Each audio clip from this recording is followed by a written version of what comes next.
lower. No, I don't take shit. I got no love for the fakeness. Wanna play tough and wanna hate this. Although welcome in everyone. How you guys doing? If you guys inside here, hit that subscribe button. Really helps me out. So just click that subscribe right down in the bottom right hand corner. Yeah, bottom right hand corner. And yeah, let's get straight into this. Have not done much comedy for a while. I ain't gonna lie, I haven't had much time because some of the comedies that I do have saved are over like 30, 40, an hour long. And it's trying to find the time is so hard sometimes. But I am catching up. And I will start with my boy Josh Johnson. I'm going to do some more over the weekend. It's my birthday weekend, so I figure, hey, what better time? I got a bit of time. I might as well react to some of this. So we're going to get straight into this one. I know I'm meant to do a Josh Johnson, his coverage on Diddy. I got that saved to do. That's like over an hour's long. I do like his style of comedy. I find it very funny.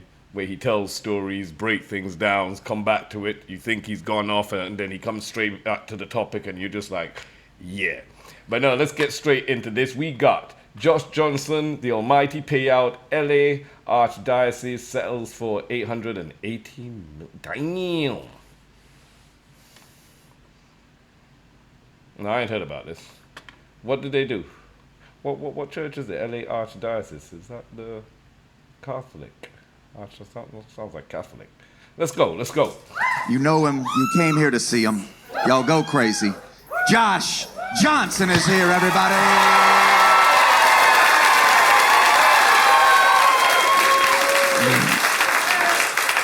Let's go, my boy. My friends had a baby, right? And a lot of my friends are having babies either this year or some of them already had them last year. Basically, since the pandemic, I guess my friends have had a lot of time together.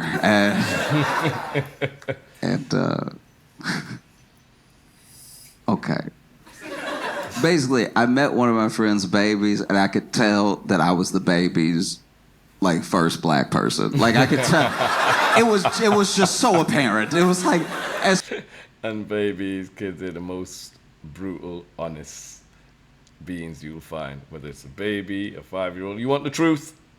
Go speak to a 5-year-old. Don't ask your friend, how do I look today? Do I look, oh yeah, you look great.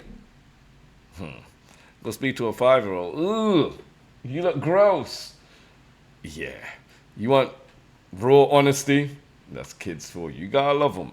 As soon as we looked at each other, he was like, he went through all of the emotions at one time. Like, because when they rolled him over and he looked at me, he was like, oh.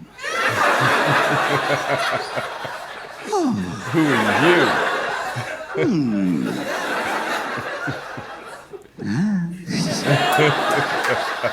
you? You know?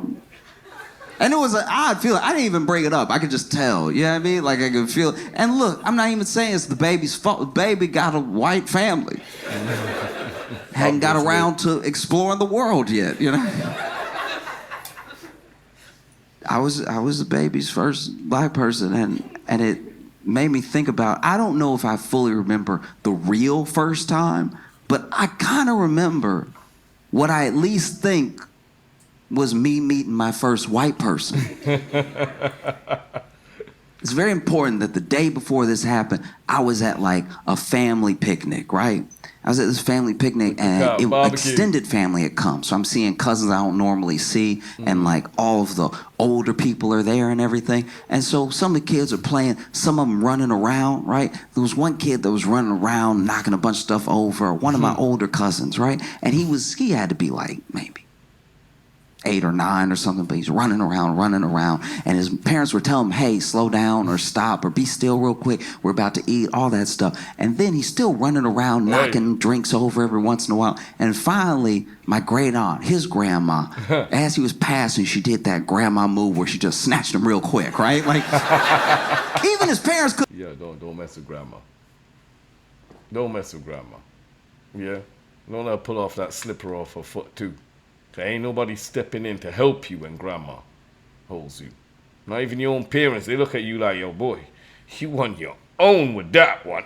Let's go. Good catch up. His parents were running like, come on now.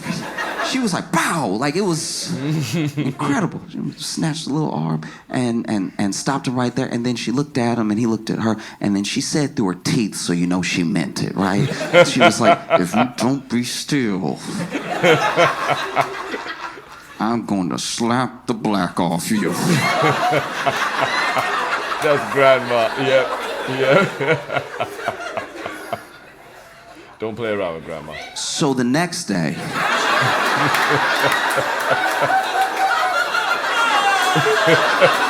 No. Hold on. when I met this kid, No. Don't tell me. all I could think was, it can happen.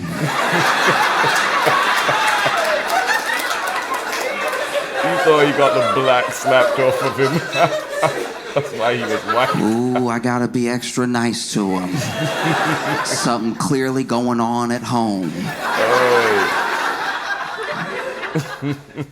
I was watching documentary about like serial killers and like sociopaths and stuff, and how basically they do these profiles where they try to identify whatever these like specific things are with their personality that make them the way they are, right? A lot of the traits and a lot of the signs. And one of the things they were saying in the documentary is that one of the best things you can do for anyone that's suffering from these sort of things is to find it as early as possible. That way you can help them before they do harm, you know?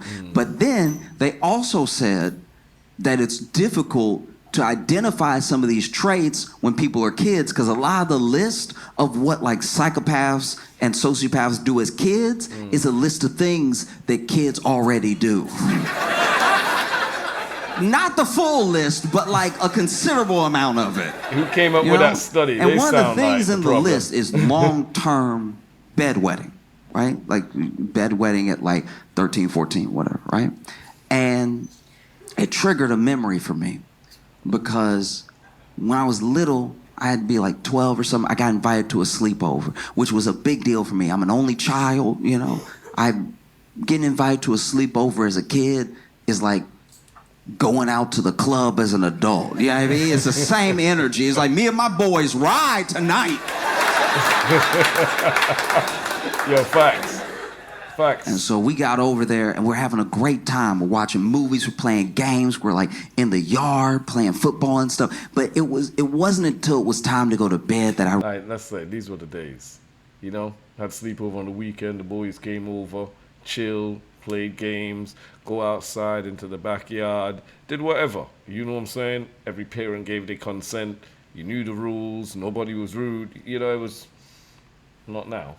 I realized that there was a hierarchy here, because the kid who invited us, that was hosting us, only had so much room in his room. Oy. So his closest friends stayed in his room with him, and the rest of us stayed in the living room, right? And his parents made these little bulgy like blankets and stacks of quilts and stuff for us to sleep on and everything. And I know it shouldn't have been a big deal to me because we had been playing all day. But if you've ever been to a sleepover, you know that when you're supposed to be asleep is when the good stuff happens. That's when the real conversation is had. And that's when facts. all the memories get made. And I'm out here in the living room with the losers. So I get ready to go to bed, right? And I was laying with this other kid because it was 2 to each for everything. And it's not really important to the story, but the kid's name was DeMarvin, right? DeMarvin, we gonna remember that name. So we fall asleep, and I wake up, middle of the night. Don't even know why I woke up, you know? And I notice when I wake up that just like the side of my leg and the side of my elbow are wet. Yo, nah. Hold up. And we just mentioned the name DeMarvin, and I woke up and I realized the side of my elbow, not the inside of my legs, the side. Yeah. Before I go say what I'm gonna say, it's no child's fault You know me, some wet in their bed, some stop before others, some take it late in their lives. And, you know, nobody should be pressured or bullied or even made to feel terrible. What a place for that to happen in. You know what I'm saying? You know, me as a kid, I know I was I guess I did have empathy. At the same time, it was on me, though. Oh, my God. Yo, what's going on here, bro? What? Oh, let's go, man. And so I look over, and DeMarvin not there. But his whole spot is wet. What? No. What's going on? I sat up, and as I sat up, I looked up, and DeMarvin was sitting across from me watching me sleep. That's strike one, all right? Any child who watches you sleep, that should be on the list right there. What's strike two? And not only is he watching me sleep, he got... That's strike 1, 2, and 3 for me. What do you mean I get up and you right there in front of me looking at me? After you've wet your side of the bed.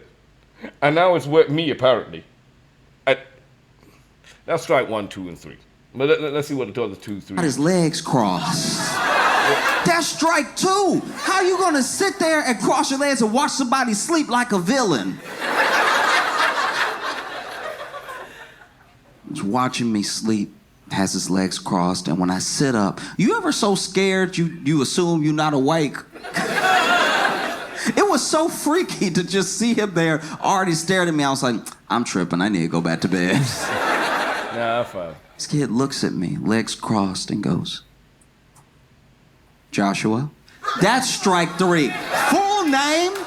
Full name. We're both kids. Full name? You're the devil.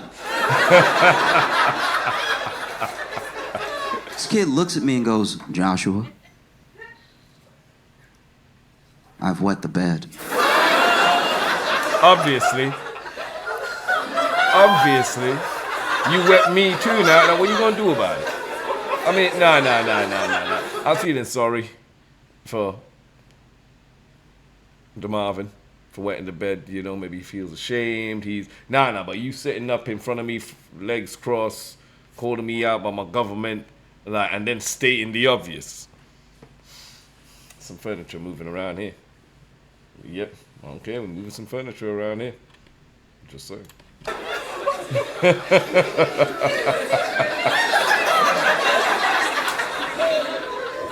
But I'm gonna tell everyone it was you. Oh, hell no. Oh, definitely furniture moving around here. Yeah. We moving furniture. Nah, I don't care. I know we kids. I'm gonna tell them it was me after you got me wet. Yeah, you. Nah. I ain't going out like that. I'm not gonna lie. I was like, what? How does that even make sense? Like, I'm the side of my leg is wet. Your whole spot was wet. People saw you sleep here. What are you talking about? You gonna tell everybody that I wet the bed? And then he goes from this like crazy intense stare to his face softening, and he's like, do you ever change your clothes? And as soon as he says it, I get it. No, I hear you. As soon as that kid I hear says you, that, but nah. You should never threaten to go and tell everybody it was me. If he didn't do that, and then he went, do you ever say, oh, all day long, now fam, let's go and, let's see if we could sort this out so nobody finds out, because I don't want you to be embarrassed. I'm just being real. That's me. That's how that's how I was. You know what I'm saying? I ain't going to hear be trying to have everybody tease you, and I was never that person, So, yo, shh, don't wake him up. What we gonna do here, but we go, you know what I'm saying? Like, but the minute you said you were gonna tell everybody it was me, man, everything becomes void at that moment. Nah. Furniture's still moving around the house. Fully understand, because that's gotta be terrifying. You're at a sleepover, maybe you don't get invited to many, and you wet the bed. You're around a bunch of 12-year-old boys and you wet the bed. You'll never live it down. Wetting the bed at a sleepover at 12 is like wetting the bed when you go out clubbing with your boys. It's like, you killing the whole vibe right now. I knew we shouldn't have invited Jerry. He wetting the bed. Can't handle his liquor at all. We keeping him on, bro, if he ain't coming out. So as soon as he said it, I got it. I really did. I understood. Shouldn't have threatened me, though. That's tough, right? I don't know what I would do. I wet the bed. I'm trying to Now you making me make feel friends bad. with other kids. I'm a living room kid as well, so I'm already a loser. Yeah, I'm making me feel bad now. I'm meant to feel sorry for the Marvin, or whatever his name is. Like, nah, man. Come on, you should just threaten me, but you go tell people it was me. Right there, I'm already. And then I wet the bed. I wouldn't live it down. And so I looked at him. I was like, man, I'm sorry. I'm so sorry. I only have the clothes that I have. I don't have any extra clothes. And then he goes, oh, okay. And I don't know where he got it from, but as soon as he said okay, he grabbed a cup of water and he threw it on me, right? No, N-O. That's what I'm trying to tell you. Just for a minute, I was feeling bad. I was there thinking, while I'm here reacting and talking to you all that, yo, you don't want to come across here in this reaction looking like a ignorant kind of, somebody who doesn't have no kind of feelings or empathetic to other people's situations, And then he goes, says that. First strike for me is when you threaten to tell everybody it was me. Second strike here, but brother, no, this ain't second strike. You know what I'm saying? No, fam.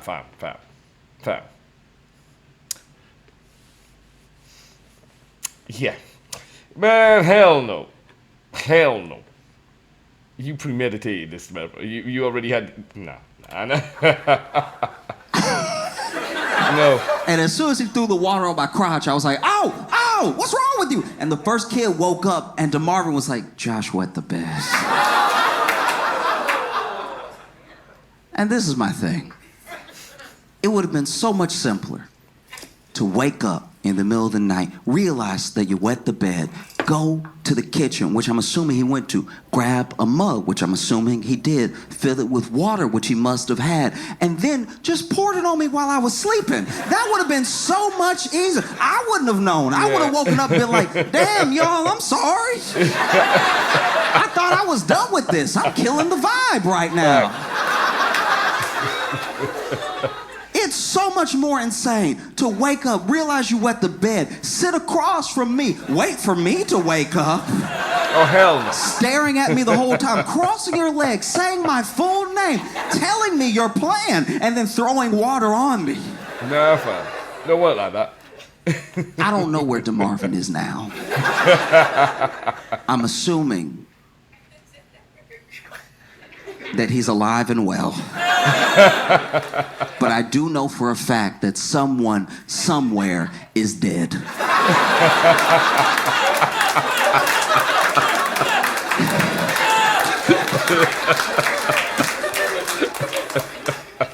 My other friends had kids in like 2022, 2023 and stuff. So then their kids are like at that age where they're like over a year old.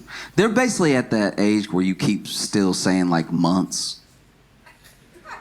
You know what I'm talking about? Like nobody can just say like 1.2. 24 months. I don't know, it's just as accurate, you know what I mean? Don't make me do the math. Cause anything past 12 months, I know 12 months is a year, right? I know 18 months, year and a half. Once you hit me with a 27 months, I'm like,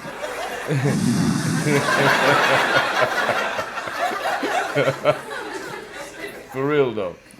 And so their baby is 16 months. 1.6. And they have a beautiful little boy, right? But it's funny, I didn't even think about this until I was hanging out at their house, When it comes to our nature as people, right?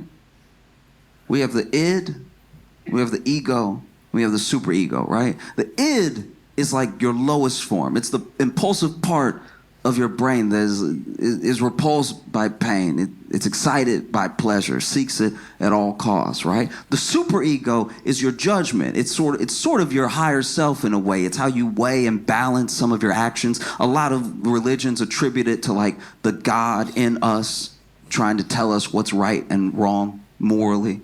And the ego is what mediates between the id and the superego. So then you'll have an id moment.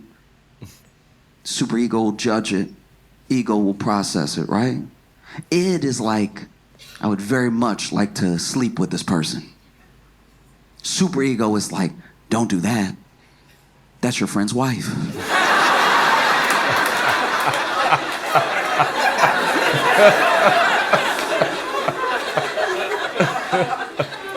And then ego is like, but she's so hot. Didn't say this was all gonna be a good person, right? But it's interesting being around babies, because babies are all like cave person. They're all it. They're not weighing anything yet. It's just, I would like to do that. I'd like to not do that. They're not thinking about the bigger picture, right? There was one point where my friend sat her baby down in his little seat, right? And she laid her coffee on the counter, right? And then she had to go grab something else. And as soon as she laid the coffee down... Now, don't tell me that the coffee was in reach of the baby. That's just, yeah. I got kids, so I know. You can't leave nothing within reach. Nothing. They're going to go for it. And if it's hot coffee, oh my, come on now. On the counter, the baby looked at the coffee. And you could tell, and I don't know why I do this, but I always give babies in my head, I always give them deep voices when they're thinking, right? Because I saw the baby look at the cup and was like, the coffee is in the cup. But what if it wasn't?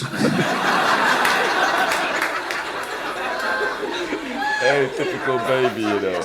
No. And so then this baby went to knock the cup over, right? Knock the cup over and just go ahead and watch the whole spill. And I don't know how, but babies are fast and slow at the same time, right? Bro, what did... Because you guys tell me that he at least tried to run to the baby, or he did something. Yo, Josh, I know you were trying to get over there full speed, yeah. You know, problem is that when it's right there, man, you could try your best to reach it. Like, yo, it just takes a millisecond. But yo, fam, I'll be talking to the mom. Did you really just leave hot coffee next to the kid? Come on now. So she sat the baby down, walked away. The baby looked at the cup and looked at me. I looked at the cup and looked at the baby. And I swear, as soon as I started moving to stop the baby, my boy, my boy. Just instinctively, just, oi, what? Especially you see that look like. I could see it now. Oh, I've seen that look too many times. Yeah, you try to run across the room to get whatever it is from them, end up hurting yourself in the process. Baby was like, oh! As soon as we locked eyes to stop the baby, baby was like, oh! As soon as we locked eyes, it became an emergency. I gotta get this cup over. I had full legs. I was running at this baby. I was running at the baby to stop him from knocking off the coffee so hard that I was scared I wouldn't stop. I was scared I was gonna take out the coffee and the baby, right? But I'm trying to make my way across the room and the baby just, oh! And right as he slapped the cup of coffee over, I got to him and I pulled him up and away from the coffee, and he was just looking at me. Like, looking me in my eyes, you know? And he didn't say anything, but you could tell he was thinking, I win. Damn right. You know they thinking it. Like, every time my kids do something, especially the little one, the youngest one, yeah, I start thinking of Rugrats. I don't know if y'all remember that program Rugrats on Nickelodeon. But yeah, I start thinking of Angelica and Tommy, you know what I'm saying, the whole bunch. And especially with them talking as well, my brain is like, I bet you hear talking, saying something that you know you're playing smart, yeah? You know what you're doing. I don't know if y'all saw what's happening in LA.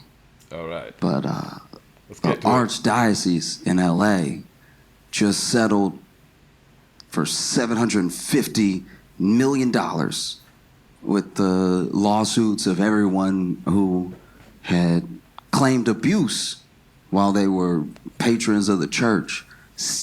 $750 million. I think $800 million when you count in some other stuff. That brings the Catholic Church's total payout I said that to $1.5 billion. Damn. Well, hold up. I said damn, 1.5 billion. That is a lot of money. But if you think of the amount of pain, suffering, and damage that the church has caused over the years, 1.5 billion ain't nothing. That's like 2% of what they really should pay out. And they paid it out? Shit. You know the Catholic Church is sitting on, I wouldn't even say billions now. It might be $1 trillion. Anyone else would be closed. Hold up. Come back. To 1.5 billion. Anyone else would be closed. Yeah, their business would be shut down. Facts. That's so much money. Yeah. $1.5 billion that you had. You had $1 billion to pay out with. That's crazy. It was nothing to them. There's no other company I could really think of that could do that much harm and be able to afford the payout. You know? You'd have to be like a gun manufacturer or something.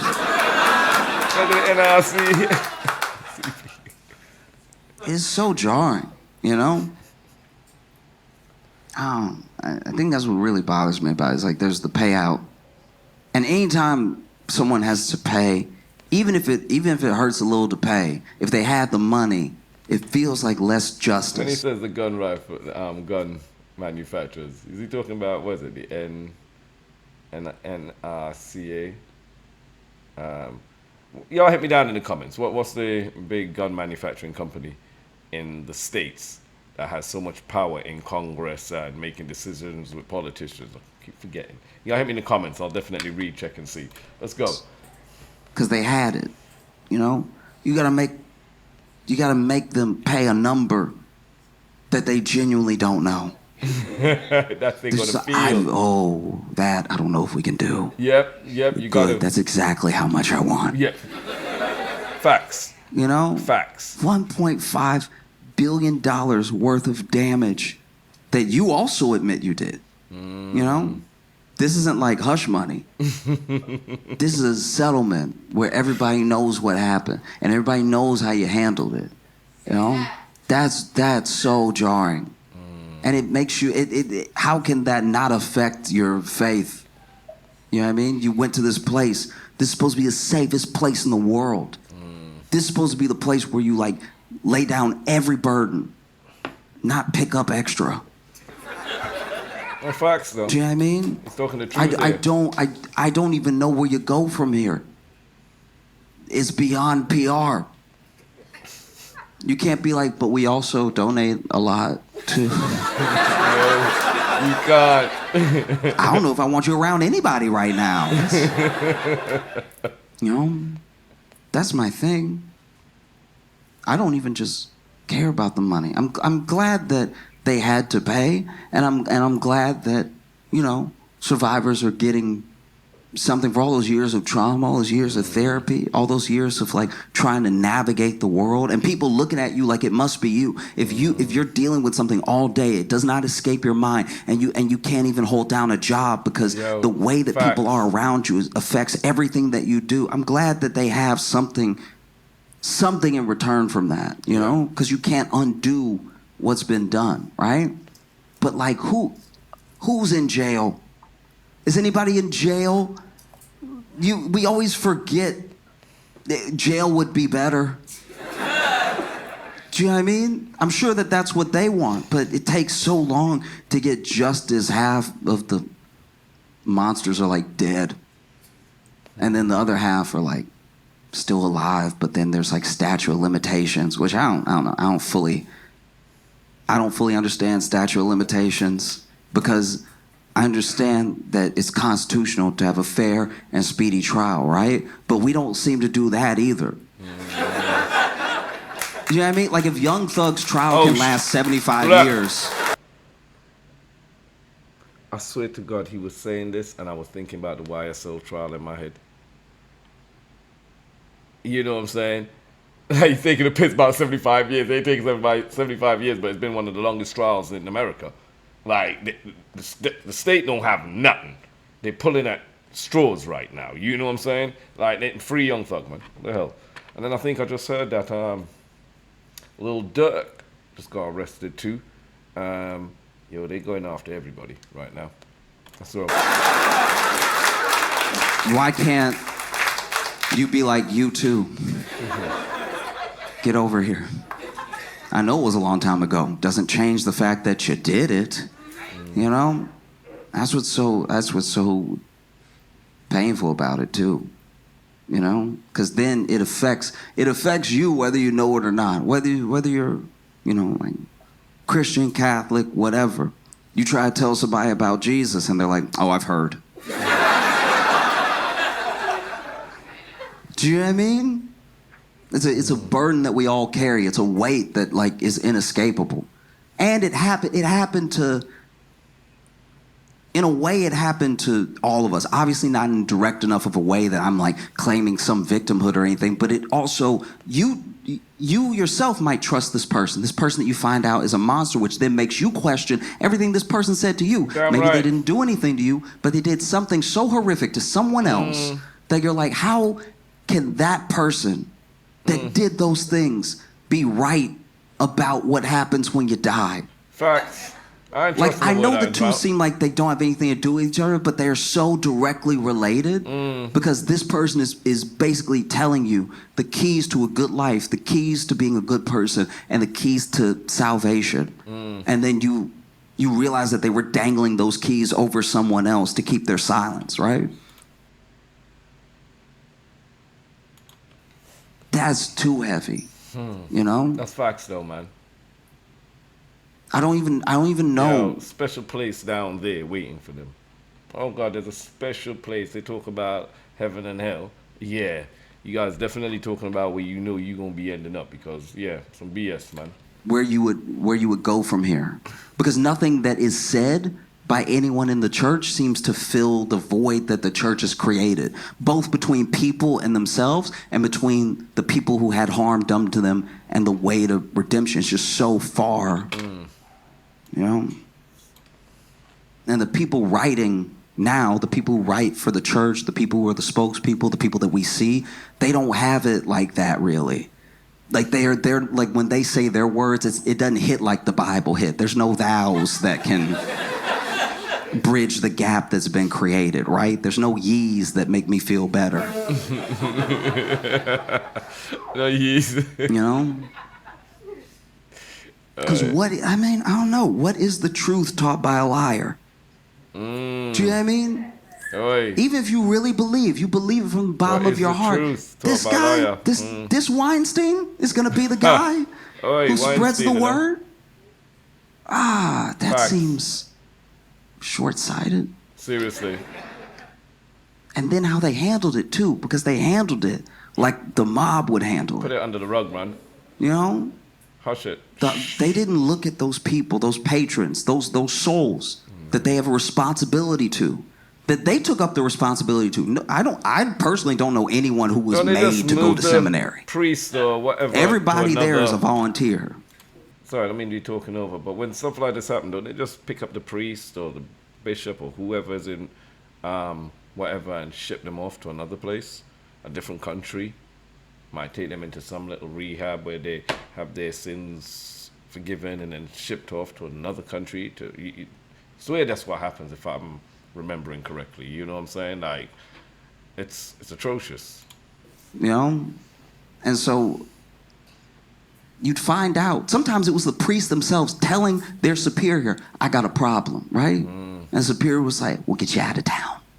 But That was the move. For a long time. It's why so much damage was done. what did I just say? What did I just say? Get them out of town. Move them to another country. Come on now. Come on now. If your toilet is broken, You fix it. you get it out the house.